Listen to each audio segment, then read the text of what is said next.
The wind in Kansas didn't just blow. It screamed.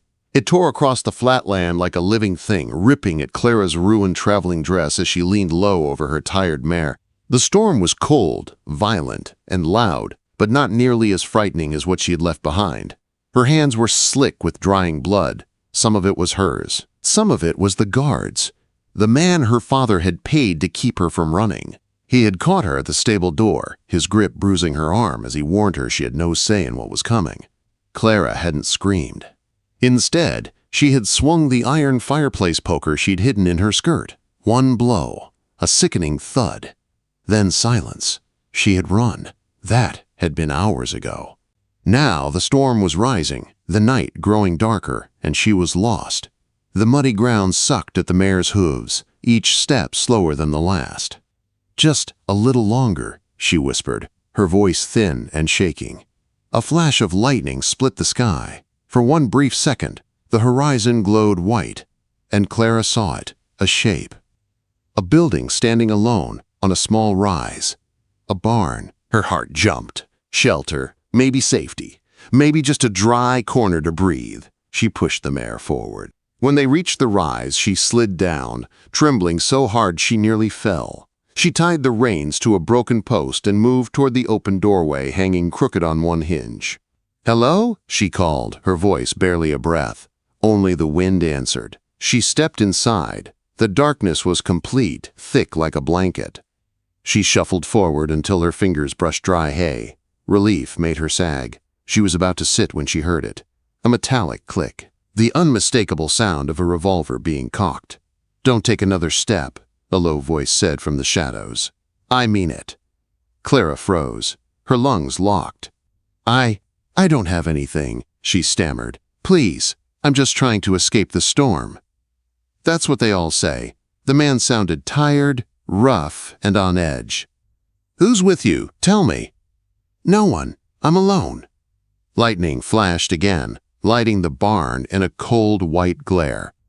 He stood 20 feet away, half hidden behind a stall post. A tall man in a soaked duster, his hat pulled low, but Clara saw his eyes, sharp, gray, untrusting, and the long barrel of the pistol pointed straight at her chest. The darkness crashed back.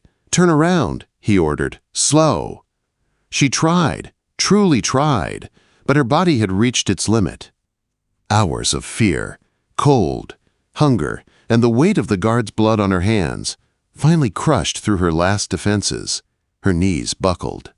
She heard the hay rustle under her as she collapsed. She didn't faint. She simply fell into the darkness that had been waiting for her. The man watched her for 10 long seconds, the gun still steady. He listened. No other footsteps, no riders, no voices, no one coming. Just her small, shaky breaths. He cursed under his breath. Trouble. Exactly the kind he didn't need. But he lowered the hammer of his gun, holstered it, and moved toward her. He struck a match, the tiny flame throwing wild shadows across the barn. Her face appeared, pale, smeared with dirt. Her hair stuck to her cheeks. Her hands were scraped raw. Blood crusted her knuckles. She looked small, fragile. Frozen. "Damn it," he muttered. He built a fire from dry kindling wrapped in oilcloth. When the flame grew, he tossed a heavy wool blanket over her. She stirred as the warmth touched her skin, her eyes fluttering open. Fear shot through them, sharp and immediate. "Easy," he said, his voice flat but not unkind. "You're freezing." She said nothing, just watched him with wide, frightened eyes. He went back to his saddlebag, pulled out half a loaf of stale bread, and tossed it beside her. "Eat! It's all I've got!" She tore at it slowly, painfully. The fire crackled. The storm howled outside, the barn groaning under the weight of the wind. They sat in silence. Finally he spoke. "Who are you running from?" Clara swallowed hard. Her eyes dropped to her bloody hands. "No one." He raised his eyes from the rifle he was cleaning. The look he gave her told her clearly. He didn't believe a word. She looked away. The firelight danced in her eyes, reflecting a truth she couldn't hide. "I can't go back," she whispered. That was all. The man didn't ask again. He simply nodded once and continued cleaning his rifle. A quiet agreement formed in the shadows. He wouldn't pry, she wouldn't be trouble, but night came, and with it the biting cold. The small fire faded, the heat barely reaching her. She shivered uncontrollably, burrowing into the blanket, but the cold seeped through everything. Her teeth chattered so hard she was afraid she'd wake him. She looked toward him. He lay on his bedroll across the barn, hat over his eyes, a quiet dark shape. Warm. Safe. Dangerous. But warm. When the cold became unbearable, Clara crawled across the hay, shaking violently. She stopped inches from his bedroll, terrified. He didn't move, didn't speak. Then, in the darkness, his voice came. "Get in the hay," he said quietly. "Not on top, inside it. It holds heat." She obeyed. She burrowed into the deep, dry hay near his side, pulling the blanket around her. The warmth, trapped inside the straw, slowly reached her freezing skin. The shaking eased. Her eyes closed, exhaustion winning. She lay there, still scared, still running, but no longer alone. For the first time since she left home, she felt the smallest breath of safety. The morning came cold and gray, dripping through the broken roof of the abandoned barn. Clara woke buried deep in the hay, the heavy wool blanket pulled tight around her. For a long moment she didn't remember where she was. Then she heard movement. The scrape of boots, the soft clink of metal. Luke. He was crouched near a small fire he'd rebuilt, steam rising from a dented tin pot. He didn't look at her when she stirred. He only pushed a steaming cup toward her with the back of his hand. "It's coffee," he said, his voice gravelly. "Drink. It'll help warm you." Clara crawled closer, her body aching from cold and fear. She wrapped her hands around the hot tin, ignoring the sting on her scraped palms. The first sip burned her tongue. The bitterness made her eyes water. But the heat, it reached all the way into her bones. Luke sat across from her, cleaning his rifle, his movements steady and practiced. His face was unreadable. Hard.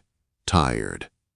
"You cried in your sleep," he said without looking up. Clara stiffened. She didn't remember. "You said a name," he added. "Garrett?" The air left her lungs. Her hands tightened around the tin cup. "He's no one," she whispered. Luke stopped cleaning. He raised his eyes, slate gray, sharp. He didn't accuse her. He didn't question. He simply waited. And, in that silence, her answer was clear. She wasn't telling the truth. But Luke didn't push. He set the rifle aside and stood. "I need to check the horses." Clara followed him to the broken barn door. Her mare was favoring her front leg, struggling to stand steady in the mud. "She twisted it last night," Luke said. "A sprain. Bad one." Clara's heart sank. "Will she heal?" "With rest," he said. "But she can't run." Run. The word hit her like a blow. She looked at the horizon, the empty plains stretching on forever. If her mare couldn't run, she couldn't escape. Not from Garrett. Not from the men her father would send. Not from the storm of her past chasing her across the prairie. "What do we do?" she asked. "We stay until she can walk better. And we need supplies. Food. Coffee, oats for the horses." Her pulse thudded. "You're going into town." He nodded once, already tightening the saddle straps on his buckskin. "I don't like leaving you here, not alone." "It's safer than riding with you," Clara said. "Someone might recognize you." Luke didn't answer. He simply reached into his belt, pulled out his revolver, and held it out to her. Clara froze. "I can't." "Yes," he said. "You can." He placed it in her trembling hands, adjusting her grip, showing her where not to touch, where to aim. "Don't pull the trigger unless you mean it," he said. "And don't open the door for anyone but me." Clara swallowed hard. "Will you come back?" He paused, one heartbeat too long, and then nodded. 2 hours, 3 at most. He mounted his horse. Clara stepped forward. "Luke." He stopped. You saved my life." He looked at her, something unreadable flickering in his eyes. "I don't save people," he said. "I just do what I have to." Then he rode away. The moment he disappeared over the rise, fear filled the barn like smoke. Clara dragged the broken stall door across the entrance, leaving a small gap to watch through. She sat on a hay bale, the revolver heavy across her knees. Minutes crawled. The wind hissed through the cracks. Every sound made her jump. When hoofbeats finally thundered across the muddy ground, Clara's heart slammed into her ribs. She lifted the gun, arms shaking, peering through the slit in the door. It was Luke. But he wasn't alone. He was bleeding. He rode hard into the barn, his horse lathered with sweat and mud. He didn't wait to dismount. He half fell from the saddle, pulling the bags down with him. "We have to go," he said, breathless. "Now." Clara ran to him. "What happened?" "Town recognized me," he said, wincing as he pressed his hand to his shoulder. "Someone saw a reward poster, shouted my name. Gunfire followed." Her stomach dropped. "Are they coming here?" "Not yet, but they will be. And they'll track my horse." Clara moved around him and saw the dark, blooming stain spreading across the top of his shirt. "You're hurt," she whispered. "It's nothing," quote. But it wasn't nothing. His shirt was soaked in blood. "Luke, sit down." "No."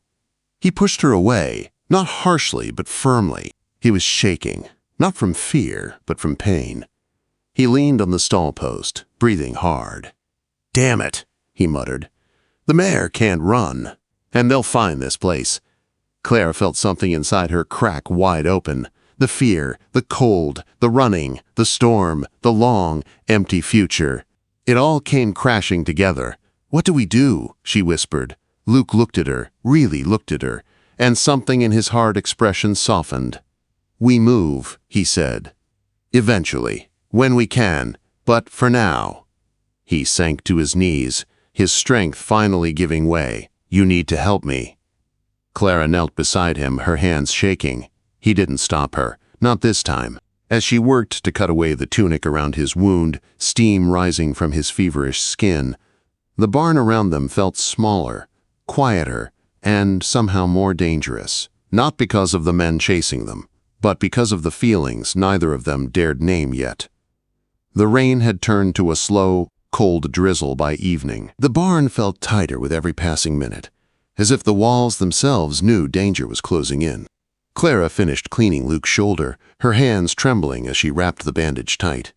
He didn't flinch, but his jaw was clenched, and sweat beaded on his forehead.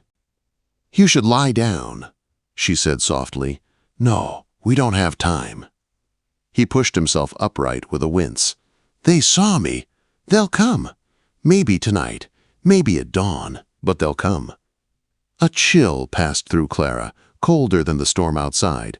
"And if they do," she whispered, "what happens to us?" Luke didn't answer, but the look in his eyes said enough. He didn't think they'd survive. Clara stood, her hands curling into fists. She had been hunted, pushed, owned, terrified her whole life, but not anymore, not tonight. "Luke," she said, stepping in front of him, "you are not facing them alone."